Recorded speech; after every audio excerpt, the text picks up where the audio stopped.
November 13th, 1943. Staff Sergeant Frank Delacroix is locked inside a plexiglass bubble at the tail end of a B-24 Liberator named Reluctant Virgin, 26,000 feet over Bremen, Germany. The temperature gauge reads 54 below zero. Ice crystals coat the inside of his oxygen mask. Through the curved transparency, he watches a Messerschmitt BF 109 materialize at 6 o'clock high, diving toward his aircraft at a combined closure rate of over 500 miles per hour. Delacroix's gloved hands grip the twin .50 caliber charging handles. He tracks the fighter through his gun sight, watching it grow from a dot to a recognizable silhouette. 1,200 yards. 1,800. The BF 109's nose lights up with cannon fire, orange flashes winking against the grey sky. At 600 yards, Delacroix squeezes both triggers. The twin .50s roar, hammering against their mounts. Brass casings eject into the collection bag. His tracers arc out in clean lines, reaching toward the diving fighter. Then something happens that Delacroix has seen 17 times before, something that fills him with a rage so pure it cuts through the fear. The Messerschmitt enters what looks like 400 yards range, and Delacroix's own aircraft betrays him. The B-24's vertical stabilizer, the tall fin that rises above the fuselage, slides into his line of sight. His guns are physically blocked by his own aircraft's tail structure. He can see the German fighter through the plexiglass. He can see the pilot's head in the cockpit. He can see the cannon rounds walking toward his position, bright tracers that seem to move in slow motion. But he cannot bring his guns to bear. 3 seconds. That's how long the obstruction lasts. 3 seconds where Delacroix is helpless, watching death approach while his fingers rest uselessly on triggers connected to guns that cannot traverse far enough to track the target. Then, the Messerschmitt pulls out of its dive, pulling lead for a different angle, and Delacroix's guns clear the obstruction. He fires again, but the fighter is already breaking away. Mission accomplished. The BF 109's 20mm cannon rounds hit Reluctant Virgin in a diagonal line from tail to waist section. Delacroix feels the impacts through the airframe, hears the sound of metal tearing. Then he hears something worse over the intercom, screaming. Staff Sergeant William Morrison, right waist gunner, 22 years old, from Pittsburgh, Pennsylvania, has taken a 20mm high-explosive shell through his left shoulder. The round detonated inside the fuselage, filling the waist section with shrapnel. Morrison is still conscious, still screaming, and Delacroix can hear the wetness in those screams, the sound of a man whose lung is collapsing. The B-24 stays in formation. The pilot, First Lieutenant Raymond Mueller, keeps the aircraft steady while the navigator and bombardier work, frantically in the waist section, trying to stop Morrison's bleeding with field dressings that are immediately soaked through. Morrison stops screaming after 2 minutes. That's not a good sign. Unconscious from blood loss or shock, probably both. If you're enjoying this deep dive into the story, hit the subscribe button and let us know in the comments from where in the world you are watching from today. The formation makes it back to Shipdam Airfield in Norfolk, England. Morrison is still alive when they land, barely. The medics get him stabilized, then transferred to the 231st Station Hospital. He'll survive, the doctors say, but his flying days are over. The shoulder wound destroyed too much tissue, severed too many nerves. Even if Morrison wanted to return to combat, he'd never have the strength to operate a .50 caliber gun again. That night, Delacroix sits in the barracks and writes in a notebook that he's been keeping since his 4th mission. The notebook isn't standard issue. Most gunners don't keep detailed records of their combat experiences. Most are too exhausted, too traumatized, or too superstitious. Writing things down makes them feel permanent, makes the fear real on paper. But Delacroix keeps writing because he's noticed something across his 18 missions, a pattern that he can't quite articulate but knows is important. German fighters attack B-24 seconds differently than they attack B-17 seconds. They're more aggressive. They press closer. They seem more confident, as if they know something about the Liberator's defenses that gives them an edge. Tonight's entry is blunt. Mission 18. Bremen. BF 109, 6 o'clock high, approx 20 degrees deflection. Fired at 800 yards. Tracers passed behind.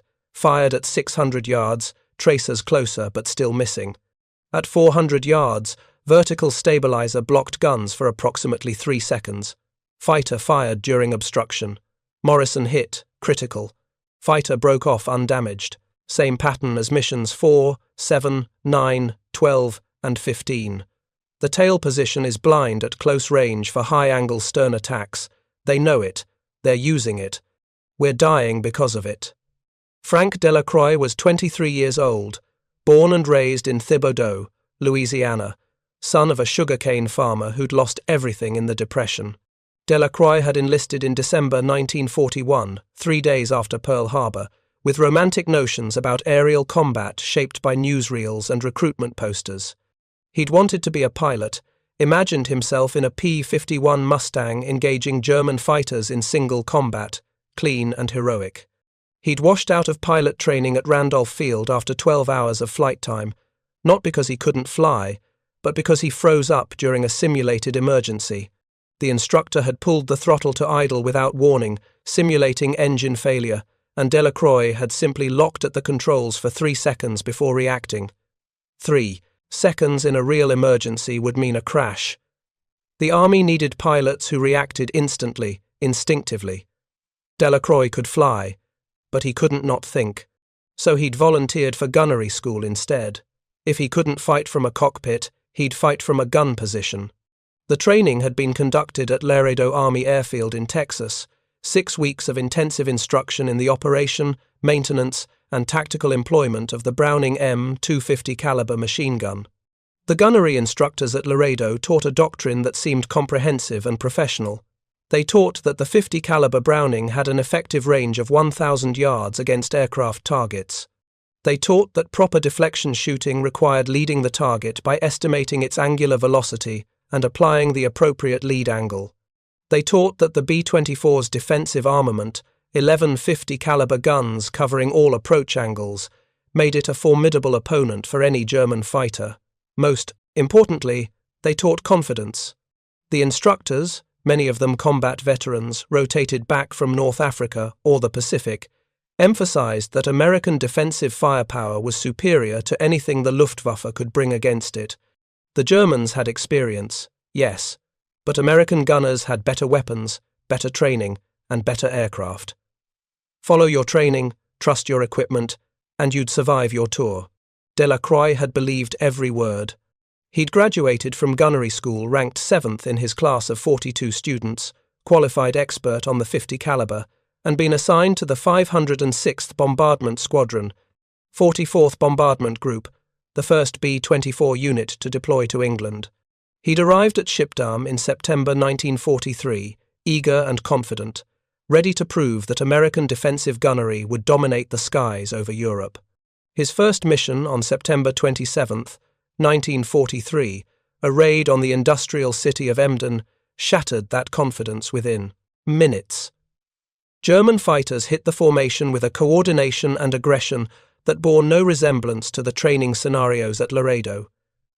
They didn't attack one at a time from predictable angles. They swarmed 6 or 8 fighters hitting simultaneously from multiple vectors, and they pressed their attacks through defensive fire that should have driven them off. Delacroix fired 400 rounds during that first mission. He claimed no hits. He watched 3 B-24 seconds from his group go down, watched parachutes blossom as crews bailed out, watched one bomber explode in mid-air when fighter cannon rounds hit the bomb bay. 30 men dead or captured. And Delacroix's contribution had been to burn through ammunition shooting at targets he couldn't hit. The second mission was worse. The third was worse than the second. By his 10th mission in early November, Delacroix had developed a visceral understanding that gunnery school had prepared him for a war that didn't exist. The real war, the one happening at 26,000 feet over Germany, followed different rules. The consolidated B-24 Liberator was, by every objective measure, a remarkable aircraft. First flown in December 1939, it represented the cutting edge of American bomber design. The B-24's high aspect ratio Davis wing gave it superior speed and range compared to the B-17. Its twin-tail design reduced weight and drag. Its tricycle landing gear made ground handling easier and safer. Its bomb bay could carry 8,000 pounds of ordnance, 2,000 more than early B-17 variants. By late 1943, the B-24 had become the most produced American bomber of the war. Assembly lines at Consolidated's San Diego plant, Ford's Willow Run facility in Michigan, Douglas in Tulsa, and North American in Dallas were churning out Liberators at a combined rate of over 500 per month. Eventually, more than 18,000 B-24 seconds would be built, making it the most produced American military aircraft in history. The men who flew B-24 seconds in combat knew all these statistics.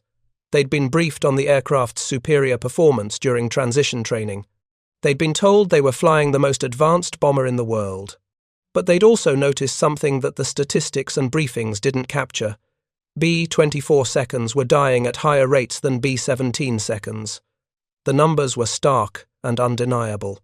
In October 1943, B-24 groups operating from England suffered an average loss rate of 12.7% per mission. B-17 groups flying the same routes to the same targets averaged 9.3%. That 3.4% difference translated to roughly one additional aircraft lost for every 30 B-24 seconds deployed. Over a month of operations, the disparity meant dozens of extra aircraft and hundreds of extra crewmen who didn't come home. Over the 6 months from June through November 1943, B-24 groups in the 8th Air Force lost 218 aircraft in combat. B-17 groups, flying more total missions, lost 341 aircraft. But when adjusted for sortie rates, the B-24's loss rate was consistently 30 to 35% higher.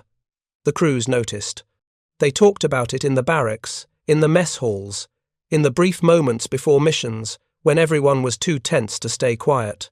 The B-24 had acquired a nickname that spread through the bomber groups with the speed of a particularly virulent rumor: the flying coffin.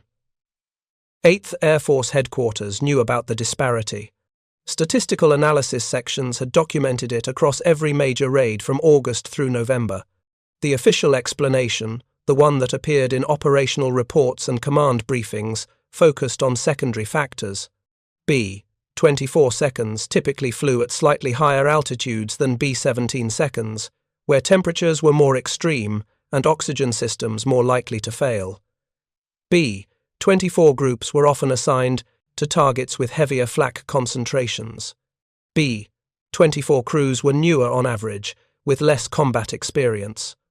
All of these factors contributed something to the loss rate differential, but they didn't explain the specific pattern that combat veterans had noticed, the pattern that Delacroix had been documenting in his notebook. When German fighters attacked B-24 formations, they pressed their attacks longer and closer than they did against B-17 seconds. Luftwaffe pilots seemed more willing to bore in through defensive fire to get killing shots on Liberators. The official line was that German pilots simply faced more B-17 seconds and had developed more respect for them through experience. But that explanation fell apart when crews compared notes. Missions where mixed formations of B-17 seconds and B-24 seconds flew to the same target showed the same pattern. Given a choice, German fighters concentrated on the B-24 seconds. Something about the Liberator's defensive capabilities made it a more attractive target. Technical. Sergeant Robert Hayes, a veteran tail gunner with the 392nd Bombardment Group, had articulated the problem in a letter to his brother in November 1943. The letter was never sent, discovered in Hayes' personal effects after he was killed on a mission to Bremen on December 20th. The B-24 is a better airplane than the B-17 on paper, Hayes wrote. Faster, longer range, bigger bomb load. But there's something wrong with how we fight from it. The Germans know it. They come at us different. They get closer. They kill us more. I've flown 21 missions and I'm starting to think the airplane itself is the problem, not the crews, not the training. Something about the way it's built makes us vulnerable, and nobody will admit it. Hayes was right. But identifying the specific vulnerability required understanding both aerodynamics and combat geometry in ways that most crews didn't have time to analyze while trying to stay alive. The B-24's fuselage was narrower than the placed B-17's, a deliberate design choice that reduced drag and increased speed. That narrow fuselage sat on top of the Davis wing, a high-efficiency airfoil that was relatively thin compared to the B-17's deeper wing. The combination created an aircraft with a lower, more streamlined profile. From an engineering perspective, this was elegant and efficient. From a defensive gunnery perspective, it created problems. The tail turret, mounted at the very end of the long, narrow fuselage, sat lower relative to the aircraft's centerline than the B-17's tail position. This meant the tail gunner's field of fire was more restricted by the aircraft's own empennage, the vertical and horizontal stabilizers that formed the tail assembly. When a German fighter attacked from 6 o'clock level, directly behind and at the same altitude, the B-24 tail gunner had a clear shot. The attacking fighter sat in the center of his gun sight with no obstructions. But when fighters attacked from 6 o'clock high, diving down at angles between 10 and 30 degrees, the geometry changed drastically. The tail gunner could track the fighter initially, but as the enemy aircraft closed to lethal range, somewhere between 500 and 300 yards, the vertical stabilizer would slide into the line of sight, physically blocking the gun's traverse. The obstruction lasted only seconds, typically 2 to 4 seconds depending on the fighter's exact approach, angle and speed. But those seconds were critical. A German fighter traveling at 400 miles per hour covered roughly 600 feet per second. 2 seconds of obstruction meant the fighter could close 1,200 feet, from 500 yards to 100 yards, without facing defensive fire. At 100 yards, a fighter pilot with even moderate skill could place cannon rounds precisely where he wanted them. The B-24's designers hadn't intentionally created this vulnerability. They'd been optimizing for speed, range, and payload, solving an engineering problem without fully considering the tactical implications. The tail turret position had been chosen based on weight distribution, structural mounting points, and drag considerations. Defensive fire arcs had been calculated, but those calculations had been done on drawing boards, not in combat where German pilots could analyze attack angles through trial and error. By September 1943, the Luftwaffe's fighter wings had conducted that analysis. Intelligence officers at Jagdgeschwader 1, Jagdgeschwader 11, and Jagdgeschwader 3, the primary units engaging American bomber formations over Germany, had compiled detailed reports based on gun camera footage and pilot debriefings. They'd identified the B-24's tail gunner blind spot and incorporated it into their tactical doctrine. The specific attack profile was called Hockwinkel-Heckennäherung, the high-angle stern approach. The technique was straightforward. Approach from 6 o'clock high at angles between 15 and 25 degrees. Maintain that angle precisely during the attack run. The B-24's initial defensive fire would be heavy, but poorly aimed due to deflection difficulties. Press through that fire. At approximately 400 meters, roughly 440 yards, the tail gunner would lose his shot, blocked by his own vertical stabilizer. You now had perhaps 3 to 4 seconds of unopposed firing time. Place your cannon rounds into the tail section to knock out rudders and elevators, or into the wing roots where fuel tanks were located. The B-24's fuel tanks had less armor protection than the B-17's. A solid burst into the wing root would often ignite fuel vapors, and burning B-24 seconds went down fast. Oberleutnant Werner Schroer, flying with Jagdgeschwader 27, had perfected this technique through systematic practice. Schroer was a methodical pilot, not the flashy ace type that dominated propaganda films, but a tactician who studied his targets and refined his approaches.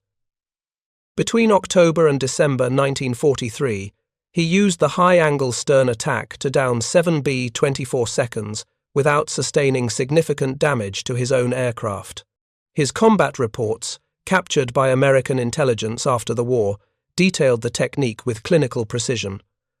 Approach altitude, target altitude, plus 800 to 1000 meters. Dive angle, 20 to 22 degrees optimal. Speed, maintain 400 to 450 kilometers per hour through the attack run. Open fire at 600 meters. The Liberator's tail gunner will engage. His tracers will pass behind your aircraft if you maintain angle precisely.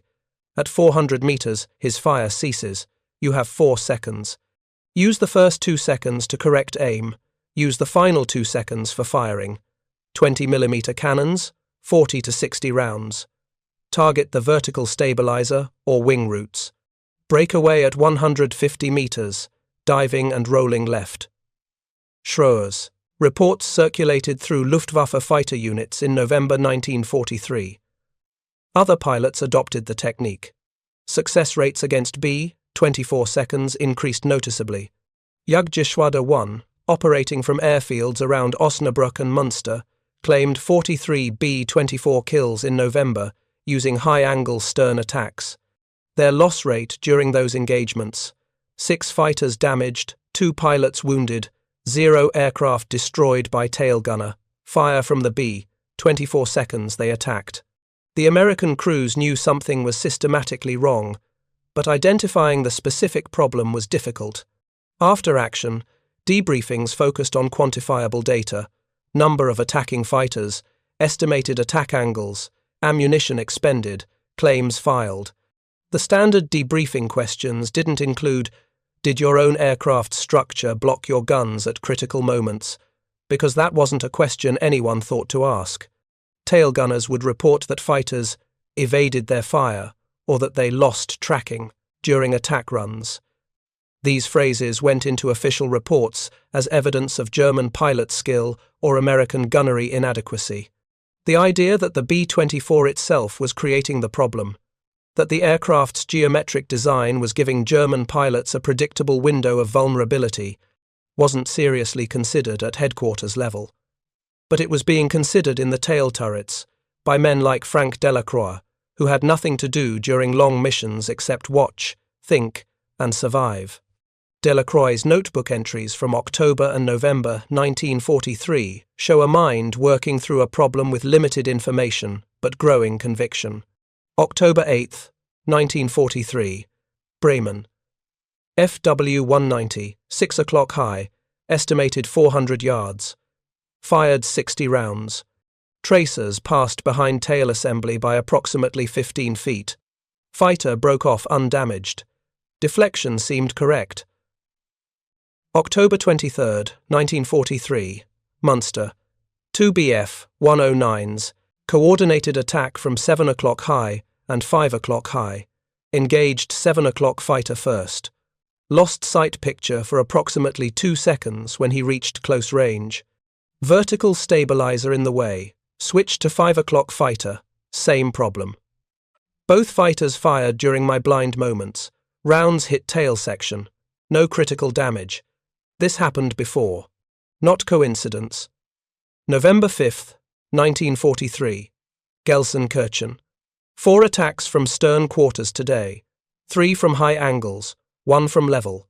The level attack, I had clear shots throughout the entire run. Fighter broke off at 600 yards after I got hits on his wing. The 3 high-angle attacks, all blocked by vertical stabilizer at close range. All 3 fighters pressed through to point blank. 1 got hits on our left waist section. We're not missing because we can't shoot. We're missing because we can't see. November 13th, 1943, Bremen. Morrison, hit today. BF, 109, 6 o'clock, high, 20 degrees. Same pattern. I could see the fighter. I could see his cannon fire. I could see exactly where he was. But my guns wouldn't traverse far enough. The vertical stabilizer blocked them for 3 seconds. 3 seconds was enough. Morrison is done flying. I am documenting this because someone needs to understand. The B-24's tail position has a blind spot for high stern attacks. The Germans know it. They're using it systematically. This is why we're dying more than the B-17 crews. After Morrison was hit, after reluctant Virgin limped back to shipdom with its waist section spattered with blood, Delacroix made a decision. He requested a meeting with his pilot, First Lieutenant Raymond Mueller. This wasn't standard procedure. Enlisted gunners didn't request meetings with officers to discuss tactical theories. But Mueller was different from most pilots Delacroix had flown with. Mueller was 24 years old, a law school dropout from Madison, Wisconsin, who'd enlisted after Pearl Harbor with the same romantic notions as Delacroix. He'd survived his romantic phase, evolved into something harder and more pragmatic, but he'd retained an openness to ideas regardless of their source. Mueller believed that combat experience mattered more than rank when evaluating tactical concepts. The meeting took place in the enlisted barracks on the evening of November 14, 1943. Mueller sat on Delacroix's bunk, reading through the notebook entries while Delacroix stood awkwardly nearby, suddenly aware of how insane this might look. A tail gunner, claiming to have identified a fundamental flaw in the B-24's defensive design based on notes scribbled during combat. Mueller finished reading and closed the notebook. You think the vertical stabilizer blocks your guns during high stern attacks? I know it does, sir. I've watched it happen 18 times. Have you reported this in debriefings? I reported losing tracking. I reported fighters evading fire. That's what goes in the reports. But I didn't explain why I lost tracking because I didn't fully understand it myself until recently. Mueller thought about it. He'd flown 22 missions as a B-24 pilot, survived fighter attacks that had killed better pilots, and he'd developed his own suspicions that something about the Liberator made it more vulnerable than official briefings acknowledged. If you're right, if there's a structural blind spot, what's the solution? We can't redesign the aircraft. But I know we need to stop pretending this isn't happening. Mueller made a decision that would later strike him as either courageous or insane, possibly both. I'll talk to Major Morrison. He needs to see this. Major Harold Morrison was the 44th Bombardment Group's operations officer, responsible for tactical planning and mission execution for all 3 squadrons. Morrison was 31 years old, ancient by combat aircrew standards, a veteran of the North Africa campaign who'd flown B-24 seconds against Rommel's supply lines in 1942.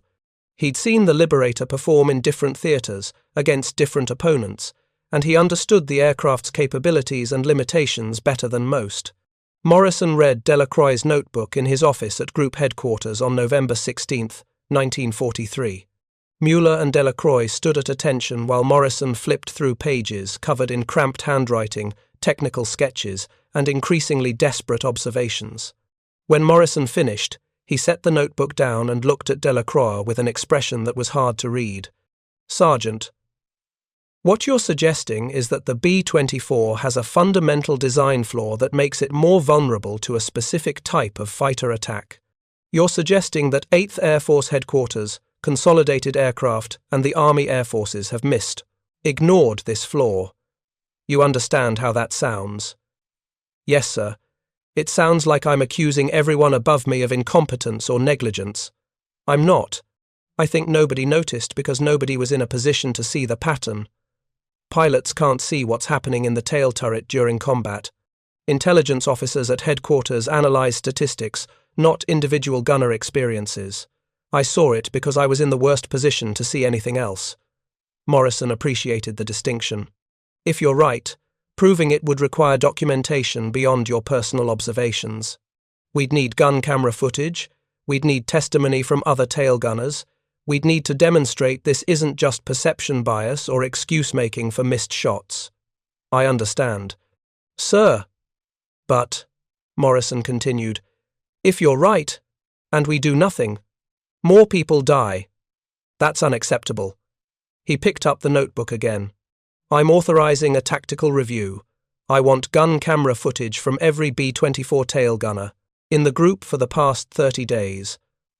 I want written statements from tail gunners describing any instances where their guns were blocked by aircraft structure. And I want this kept quiet. If word gets out that we're questioning the B-24's defensive capabilities, it'll hurt morale. Understood? Yes, sir. The tactical review took 2 weeks. Technical Sergeant James Walsh, the group's senior gunnery officer, coordinated the effort. Walsh collected gun camera footage from 47 missions flown between October 15th and November 15th, 1943. The footage was grainy, sometimes poorly framed, often showing nothing but empty sky because gunners fired at targets outside the camera's field of view. But in 17 separate instances, the footage showed exactly what Delacroix had described. The camera would track a German fighter approaching from a high stern angle.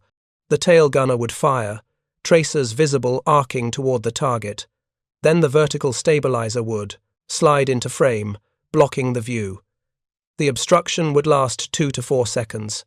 When the stabilizer cleared, the fighter would be noticeably closer, sometimes already firing, sometimes breaking away after releasing its cannon rounds. Walsh compiled written statements from 23 tail gunners in the 44th Bombardment Group. 19 of them reported instances where their guns were blocked by the vertical stabilizer during high-angle stern attacks. Several described it in terms nearly identical to Delacroix's observations. Staff Sergeant Robert Chen, 67th Squadron. The Jerry comes in from high 6, and I've got him tracked good. Then my own tail gets in the way. Can't traverse the guns far enough. He shoots at me and I can't shoot back. Happens almost every mission. Technical Sergeant William Roth, 506th Squadron. I thought I was doing something wrong, not leading enough, or tracking too slow. Then I realized my guns physically won't go where I need them to go. The vertical stabilizer blocks the traverse when fighters come in at high angles, close range. It's like having a blind spot in a car mirror, except the blind spot gets people killed. By November 30th, 1943, Morrison had enough documentation to confirm that Delacroix's observations weren't isolated or imaginary. The B-24's tail turret had a structural blind spot for high-angle stern attacks in the critical range of 500 to 200 yards, precisely the range where German fighters needed to be to deliver killing shots with cannon fire. Morrison forwarded his findings to Colonel Leon Johnson, the 44th Bombardment Group commander. Johnson was a hard man, a disciplinarian who ran his group with exacting standards, but he was also pragmatic about combat realities. He'd lost 47 aircraft since taking command in May 1943. If a design flaw was contributing to those losses, he wanted it fixed. The problem was that fixing a structural design flaw in an aircraft already in mass production was nearly impossible. Consolidated had built thousands of B-24 seconds with the tail turret in its current position. Repositioning the turret would require major structural modifications, retooling assembly lines, grounding existing aircraft for retrofits. The time and cost would be enormous, and there was no guarantee the modification would actually work. But Colonel Johnson wasn't thinking about redesigning the aircraft. He was thinking about the question Muller had asked Delacroix. If you can't change the aircraft, can you change how you fly it? On December 2nd, 1943, Johnson called a meeting with his squadron commanders and operations officers. He presented Morrison's findings, showed them the gun camera footage, read them excerpts from tail gunner statements. Then he asked the question that mattered. If we can't fix the blind spot structurally, can we fix it tactically? The room was silent for almost a minute. These were experienced combat officers, men who'd flown dozens of missions, who'd survived by understanding the deadly geometry of aerial combat. They were being asked to solve a problem that seemed insoluble. You can't make a structural obstruction disappear through tactics. Captain Thomas Reed, operations officer for the 392nd Squadron, broke the silence. The blind spot is fixed relative to the aircraft. It's always in the same position, blocked by the vertical stabilizer for high stern attacks. But if the aircraft moves, if we change our orientation relative to the attacking fighter, the blind spot moves too. Johnson leaned forward. Explain.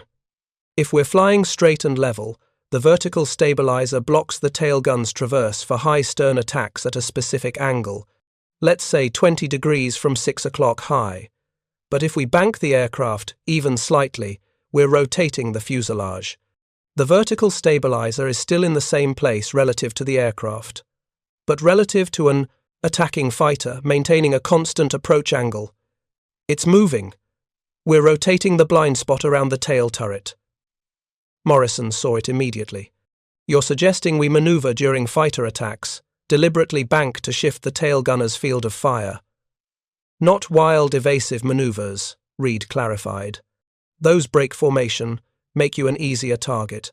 Small banks, 5 or 10 degrees, coordinated across the formation so we maintain integrity. But enough to keep rotating the aircraft orientation so the blind spot never stays fixed long enough for a German pilot to exploit it. The concept made theoretical sense. If the B-24 was constantly banking gently left and right during a stern attack, the tail gunner's obstructed sectors would rotate with the aircraft. An attacking fighter maintaining a constant approach angle would move in and out of those obstructed sectors as the aircraft banked. The tail gunner would lose his sight picture periodically, but never for the continuous 3 or 4 seconds that German pilots were exploiting. Instead of one long blind moment, you'd have multiple brief blind moments interspersed with clear firing opportunities. But theory was one thing.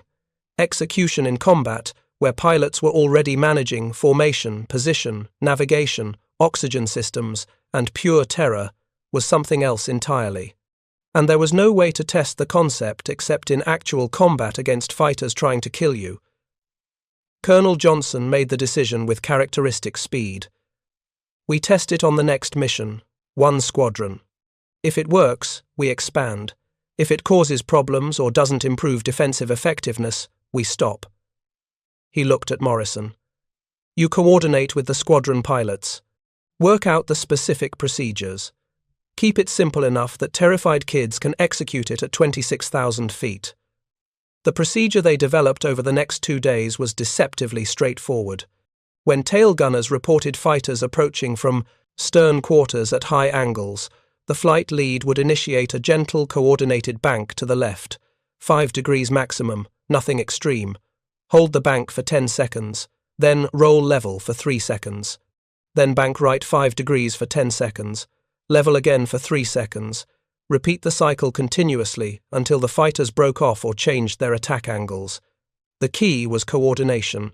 All aircraft in the formation had to execute the banks simultaneously, maintaining relative position to each other while the entire formation oscillated gently left and right. From the ground, from German fighter pilots looking at the formation from a distance, it would appear as normal minor corrections for turbulence or spacing. But from the tail gunner's perspective, the world would be rotating around him in a slow, deliberate pattern.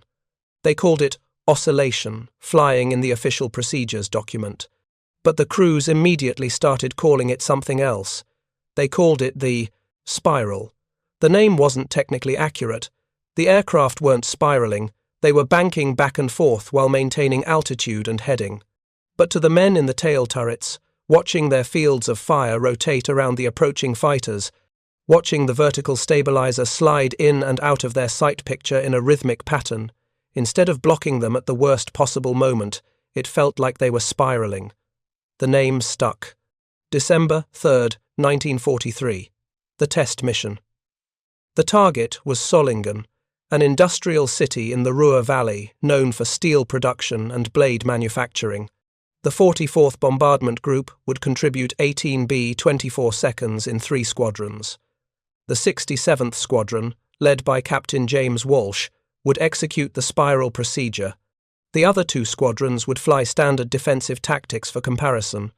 Frank Delacroix flew in Walsh's squadron, tail gunner position on Reluctant Virgin, with Lieutenant Mueller at the controls. Delacroix had been briefed on the spiral concept the night before. He understood what they were trying to do, understood that his observations had led to this experimental tactic, and understood that if it failed spectacularly, people would die, and he'd spend the rest of his life wondering if his theory had killed them. The formation crossed into German airspace at 10:43 hours. Intelligence had predicted moderate fighter opposition, probably Focke-Wulf 190s from Jagdgeschwader, one based at Rhein. Intelligence was wrong. The Luftwaffe hit them with everything available. At 11:17 hours, approximately 50 miles southwest of Solingen, the first wave appeared. At least 30 fighters, mixed FW-190s and BF-109s, attacking from multiple angles in coordinated waves. This was Sturmstaffel doctrine, overwhelming defensive fire through sheer numbers and aggression. Delacroix watched them come. His hands gripped the twin .50 charging handles, his breath fogged inside his oxygen mask. The temperature gauge read 56 below zero. Radio chatter filled his headset. Fighters, 11 o'clock high. Multiple bandits, 6 o'clock level. Here they come. 3 BF-109s peeled off from the main group, diving toward the 67th Squadron's formation from 7 o'clock high. Classic high-angle stern attack, the exact approach vector that exploited the blind spot. The approach angle looked like 22 degrees, textbook execution of the Hochwinkel-Hecken-Näherung technique. Captain Walsh's voice came over the radio, calm despite what was coming. Spiral procedure, execute now. Delacroix felt. Reluctant Virgin bank gently left. The sensation was smooth, controlled, nothing like the violent, evasive maneuvers he'd experienced when pilots were trying to dodge fighters. This was deliberate, almost casual. 5 degrees of bank, barely noticeable except for how it shifted his view through the tail turret plexiglass. The lead BF, 109, was at 1,200 yards, closing fast. Delacroix tracked him through his gun sight. The fighter's approach angle was steady, constant relative to the ground. But relative to Delacroix's aircraft, which was now banked left, the fighter appeared to be sliding right across his field of view. At 800 yards, Delacroix fired his first burst. 3 seconds, roughly 40 rounds. The tracers arced out, falling slightly behind the fighter. The BF-109 kept coming, undeterred. At 600 yards, Delacroix fired again. Closer, but still no hits. Then, reluctant Virgin rolled level. For 3 seconds, Delacroix lost sight of the fighter as the vertical stabilizer briefly blocked his view. But 3 seconds wasn't enough time for the German pilot to close the critical distance. Before the fighter could reach point-blank range, the B-24 banked right. The Messerschmitt reappeared in Delacroix's gun sight, now approaching from a different angle relative to his rotating aircraft. Delacroix fired. This burst caught the fighter's left wing, sparks visible where .50 caliber rounds punched through aluminum. The BF-109's approach wavered slightly, the pilot either wounded or adjusting for damage. The B-24 rolled level again. Brief obstruction, then banked left. Delacroix fired again. This burst hit the fighter's engine cowling. The BF-109's nose lit up with smoke and flame. The fighter broke off sharply, diving away, trailing fire. Elapsed time from first contact to the fighter breaking off, 42 seconds. In that time, Delacroix had fired 6 bursts, totaling approximately 240 rounds. He'd had clear firing opportunities for roughly 35 of those 42 seconds. The obstruction periods, those 3-second windows when the vertical stabilizer blocked his guns, had been scattered throughout the engagement instead of concentrated at the worst possible moment. More importantly, the German pilot had been forced to press his attack through continuous defensive fire instead of exploiting the predictable 3 to 4 second blind spot. The psychological impact was significant. Pressing through intermittent fire was one thing. Your brain could calculate the risks, could accept brief periods of incoming tracers if you knew a gap was coming. But continuous fire, even if it was intermittent, changed the calculation. There was no safe moment, no predictable gap to exploit. Across the 67th Squadron, the other 5 B-24 seconds were experiencing similar results. The spiral procedure was giving tail gunners sustained firing opportunities throughout the entire attack sequence. The German fighters were still coming, still firing, but they were breaking off earlier than usual, before reaching point-blank range. If you find this story engaging, please take a moment to subscribe and enable notifications. It helps us continue producing in-depth content like this. The contrast with the other 2 squadrons was stark. The 66th and 506th Squadrons, flying standard straight and level defensive tactics, were taking heavy damage. 2 B-24 seconds had already sustained critical hits, one with 2 engines on fire, the other with its tail section nearly shot away. Both aircraft were falling out of formation, crews bailing out over enemy territory. The 67th Squadron, executing the spiral, had taken hits, but nothing critical. The formation integrity was holding. The pilots were maintaining position despite the banking maneuvers, proving that coordinated gentle banks were feasible even under combat stress. By the time the formation reached Solingen at 12:11 hours, the fighter attacks had tapered off. The Luftwaffe had committed heavily in the first wave, but hadn't achieved the usual results against the 67th Squadron.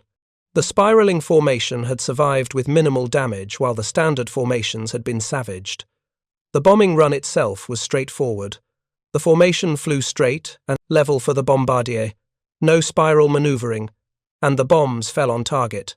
Then came the turn for home, and the fear that German fighters would hit them again on the egress, this time knowing the Americans had some new defensive technique. The second wave hit at 12:38 hours, about 40 miles northwest of Solingen. 8 FW-190s, probably the same pilots from the first wave or their wingmen, coming in from stern quarters. Captain Walsh initiated the spiral procedure immediately. This time, the German pilots noticed something was wrong almost immediately.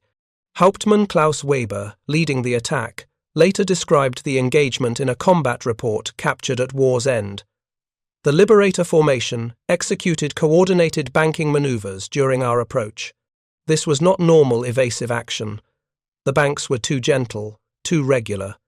They appeared to be a deliberate defensive technique designed to complicate our attack angles. Several pilots in my group broke off, earlier than standard due to continuous defensive fire where we expected the usual blind approach window. Weber himself pressed his attack, trying to adjust for the spiraling formation.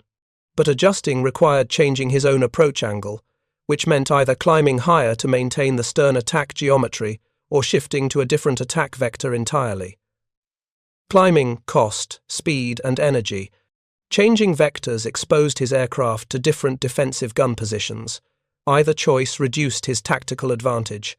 Weber fired from 500 yards, his 20mm cannons hammering out a long burst aimed at the tail section of Reluctant Virgin. Most of his rounds missed as the B-24 banked right just as he fired, causing his aim point to shift. A few rounds hit the horizontal stabilizer, punching clean holes through the control surface, but missing the critical structural members. Weber didn't press for a second pass. He'd seen enough to know this wasn't a normal defensive setup. Breaking off early meant he'd survive to fly another mission. Pressing through continuous fire for uncertain results was how experienced pilots ended up dead. By 1300 hours, the formation was over the North Sea, heading back to England. The fighter attacks had stopped. The 44th Bombardment Group's final tally: 3 aircraft lost, 2 from the 66th Squadron and 1 from the 506th. 0 losses from the 67th Squadron, the unit that had executed the spiral procedure. The after-action debriefing at Shipdham started at 1500 hours. Every crew from the 67th Squadron reported the same experience. The spiral maneuver had provided continuous firing opportunities during stern attacks. Tail gunners who'd previously felt helpless during high-angle approaches now felt they'd had a fighting chance throughout the entire engagement. But the most compelling testimony came from an unexpected source: Staff Sergeant Donald Pierce, a tail gunner from the 66th Squadron who'd been flying straight and level defensive tactics. Pierce's aircraft had taken a direct hit from a BF-109, using the standard high-angle stern attack. The fighter had closed to 300 yards without taking significant defensive fire, had placed cannon rounds precisely into the tail section, and had wounded Pierce with shrapnel. Pierce had watched the 67th Squadron formations banking gently left and right during their fighter engagements. He'd thought they were just maneuvering wildly until he'd seen the coordination, seen the rhythm.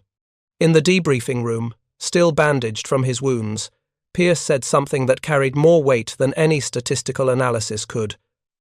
They were still shooting when they should have been blind. The Jerrys couldn't get close like they usually do. We need whatever the hell the 67th was doing, and we need it now. Major Harold Morrison didn't wait for higher approval. On December 4, 1943, he made spiral procedure, mandatory for all 3 squadrons in the 44th Bombardment Group. If the technique failed and caused collisions, his career would end with a court-martial. But Morrison had lost 63 men since August. If spiral flying could reduce that number, institutional risk was acceptable. Word spread through the other B-24 groups in England. By December 20th, the 392nd Bombardment Group had adopted their own version. By December 28th, the 458th was training crews on the technique. This wasn't official doctrine from headquarters. This was tactical innovation spreading laterally through crew-to-crew communication. Each group added refinements. The 392nd discovered that spiral banks could be timed to optimize multiple gun positions simultaneously. The 458th adapted the technique to counter beam attacks, banking toward approaching fighters to give waist gunners optimal deflection angles. By late January 1944, all 8 B-24 groups in England had adopted spiral flying. The Luftwaffe noticed immediately. Hauptmann Johannes Steinhoff addressed the problem in a February tactical briefing. The Liberators have adopted coordinated maneuvering that defeats our stern attack doctrine. They continuously shift their defensive fire coverage. Consider prioritizing fortress formations when both aircraft types are present. That recommendation represented a complete reversal. For the first time, German pilots were choosing to attack B-17 seconds instead of B-24 seconds. The flying coffin nickname was disappearing. The week of February 14th through February 20th, 1944, became the definitive proof. 4 major raids, 416 B, 24 sorties, 8 aircraft lost total. B-24 gunners claimed 42 confirmed fighter kills. Actual German losses were higher, at least 60 fighters destroyed or damaged. The loss rate of 1.9% compared to 8.4% the previous month represented a 75% reduction. Brigadier General Frederick Castle reviewed the data on February 25th. On February 27th, 8th Air Force issued Tactical Instruction 44-7, making spiral procedures mandatory for all heavy bomber operations. The bulletin credited recent tactical innovations by operational units without naming individuals, but everyone who flew bombers knew where it came from.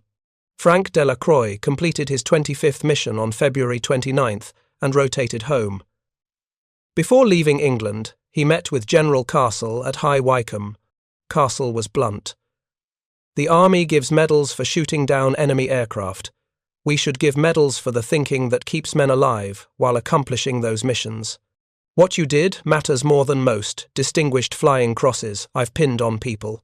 Delacroix received the Air Medal. The citation mentioned his gunnery record, but nothing about spiral flying. The final statistics showed spiral flying's impact clearly. B-24 groups using the technique averaged 7.1% losses. Groups that hadn't adopted it averaged 9.8%. That difference represented 347 aircraft that returned home, 3,470 crewmen who survived. If you find this story engaging, please take a moment to subscribe and enable notifications. It helps us continue producing in-depth content like this. Modern combat aviation has moved beyond massed bomber formations, but the principle endures. When facing a positional disadvantage you cannot eliminate, manipulate your orientation to create windows of advantage. It shows up in fighter barrel rolls, defeating missiles, naval vessels maneuvering for optimal firing arcs, infantry creating overlapping fields of fire. Frank Delacroix returned to Louisiana, married his high school girlfriend, and lived quietly until 1992. In a 1987 interview, asked about inventing spiral flying, he said, "I didn't invent anything. I just watched what was happening and tried to figure out how to not die. I got lucky that my pilot listened. I got lucky that other crews made it better."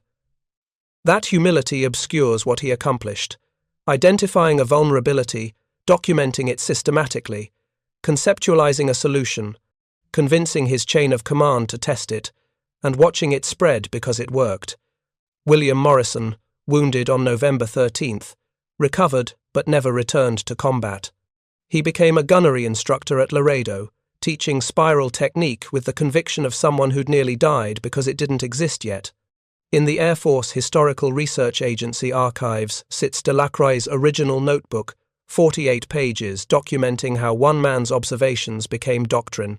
The last entry, dated February 29, 1944, contains 7 words. Made it home. The spiral works. We won. Thank you for watching. For more detailed historical breakdowns, check out the other videos on your screen now, and don't forget to subscribe.